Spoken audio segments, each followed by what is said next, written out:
Upaya pemulangan warga Sumatera Selatan yang menjadi korban pekerja migran ilegal di Kamboja saat ini masih mengalami kendala. Pasalnya, Pemprov Sumsel masih menunggu penerbitan surat SPLP yang diterbitkan dari KBRI.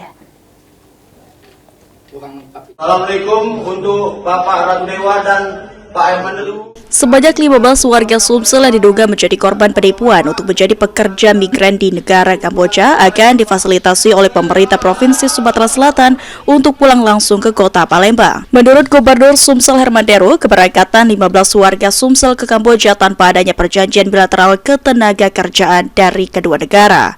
Hingga Pemprov Sumsel akan mengurus dan menanggung biaya kepulangan 15 warga Sumsel yang menjadi korban di negara Kamboja. Kita ngurusinya. Tadi tinggal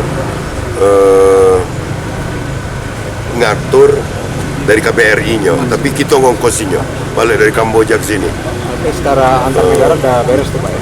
Memang nak katik cek perjanjian bilateral ya untuk tenaga kerjaan. Himbauan Pak bagi supaya himbauan kerja luar negeri dia resmi dan legal. Himbauan aku, pergilah dengan legal, balik legal tidak terkapar.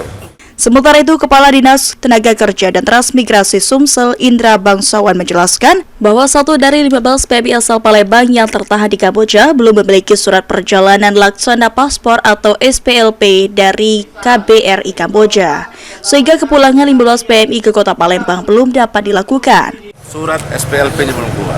Yang lain sudah.